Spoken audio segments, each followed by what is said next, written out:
Masalah kedua yang saya dengar dari rakyat Teluk Intan pula ialah masalah tentang naik taraf jalan perhubungan di antara kawasan tol, kawasan tol plus di Slim River sampai ke Batu Lima ni, di mana jalan makin hari makin sempit, kereta terlalu banyak yang masuk keluar daripada Kuala Lumpur, dari seluruh negara menuju ke sini.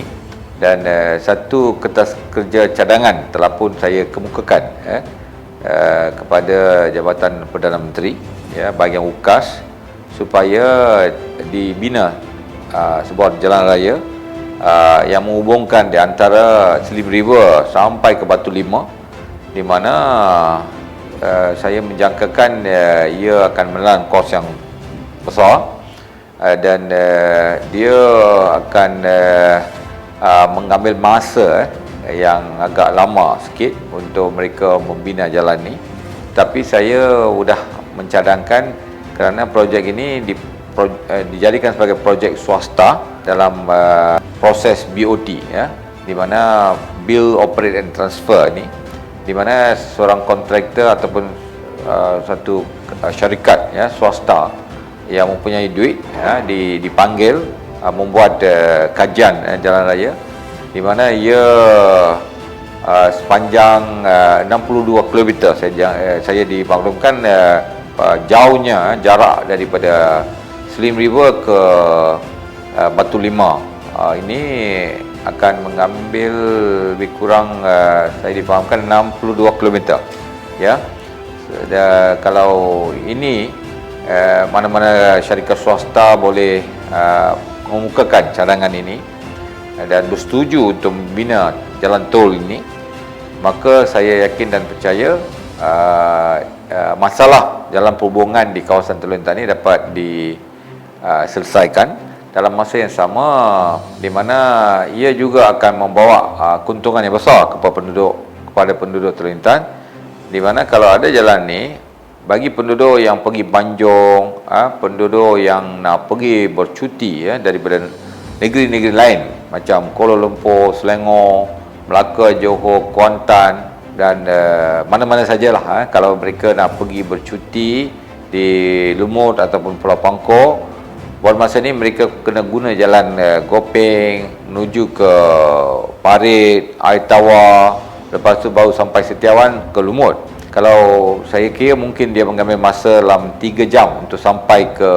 Pangkor ataupun Lumut. Tapi dengan adanya pembinaan jalan pintas dari Slim River hubungkan jalan ke Batu Lima, di mana dia pantai, jalan lebuh raya pantai, pantai sebelah daripada Banting ke Taiping tu, nanti dia akan memendekkan masa dalam sejam untuk orang pergi ke Lumut Pangkor. Dia boleh guna jalan ni, jalan pintas ni. Dan saya yakin dan percaya sudah tentu kalau mereka melalui jalan Teluk Intan, dia akan singgah. Dia akan singgah di Teluk Intan, dan apabila dia singgah, dia akan melihat keindahan Teluk Intan. Sebenarnya di Teluk Intan ni banyak benda yang kita boleh jadikan sebagai daya tarikan untuk pelancong. Yang pertama sekali, Teluk Intan memang terkenal sebagai tempat di mana dia ada satu sejarah.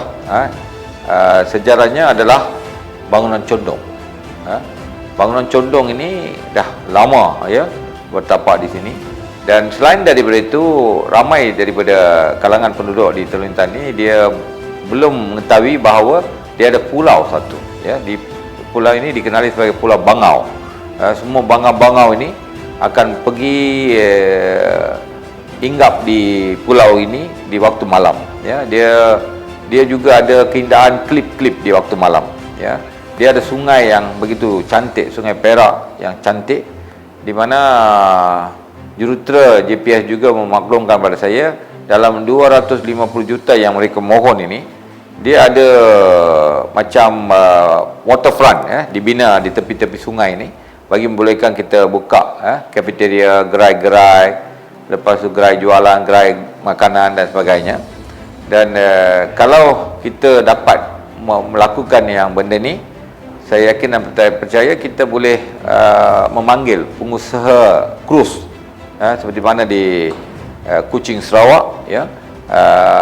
Mereka beroperasi, membawa pelancong dan menunjukkan keindahan kawasan-kawasan semula jadi yang terdapat di kawasan